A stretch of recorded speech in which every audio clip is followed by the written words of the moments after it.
கன்னியாகுமரி மாவட்டத்தில் அண்மையில் பெய்த தொடர் மழை காரணமாக பல்வேறு பகுதிகளில் சாலைகள் சேதமடைந்து விபத்துக்குள் ஏற்படுவதாக குற்றச்சாட்டு எழுந்துள்ளது. அது பற்றிய செய்தி தொகுப்பை இப்போது பார்க்கலாம். கேரளாவில் தென்மேற்கு பருவமழை தீவிரமடைந்து வரும் நிலையில் கன்னியாகுமரி மாவட்டத்தில் கடந்த சில நாட்களாக கனமழை பெய்து வருகிறது. தொடர்ந்து பெய்து வரும் மழை காரணமாக மாவட்டத்தின் பல்வேறு பகுதிகளில் உள்ள சாலைகளில் நீர் தேங்கியும் சாலைகள் சேதமடைந்தும் காணப்படுகிறது. ஏற்கனவே சாலைகள் சீரமைக்கப்படாத நிலையில் தற்போது மேலும் மழை காரணமாக பல்வேறு இடங்களில் சாலையை கடக்க முடியாத அளவிற்கு சேதமடைந்துள்ளதாக பொதுமக்கள் குற்றம் சாட்டுகின்றனர்.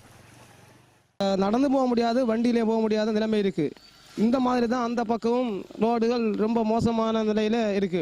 இதை யாரும் கவனிக்கிறாது. மனு கொடுத்தும் எந்த பதிலும் கிடையாது. மக்கள் இப்படியே போனால் எந்த நிலைமையில் ஆகும்னு சொல்ல முடியாது. ஒரு நாளைக்கு எவ்வளவு ஆக்சிடென்ட் நடக்கு. வண்டி இந்த பள்ளத்தில் விழுந்து எழும்புறதுக்கு ரொம்ப பாடுபட்டு நைட்டெல்லாம் வண்டி வந்தால் போக முடியாது.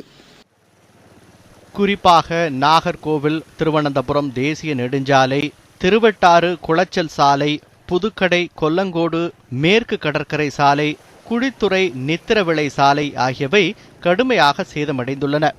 புதுக்கடை கொல்லங்கோடு சாலையில் 4 கிலோமீட்டர் தூரம் வரை நீர் தேங்கியும் சேதமடைந்தும் காணப்படுகின்றது. சாலை சம்பந்தமாக பல அமைப்புகள் இந்த சாலை செப்பு நடணும்னு சொல்லி பல கட்டமாக மனுக்கள் அனுப்பியிருக்கிறாங்க, போராட்டங்களை நடத்தியிருக்காங்க. ஆனால் அரசாங்கம் இந்த சாலையை கண்டுகொள்ளலை. இப்போ என்னென்னு பார்த்தா விபத்துக்கள் ஏற்படக்கூடிய நிலைமையில் இந்த சாலை இருக்குது. அதே நேரம் மழை நின்றவுடன் சாலை சீரமைப்பு பணிகள் விரைவில் தொடங்கப்படும் என கிள்ளியூர் சட்டமன்ற உறுப்பினர் ராஜேஷ்குமார் தெரிவித்துள்ளார். செய்தி பிரிவு நியூஸ் 7 தமிழ்.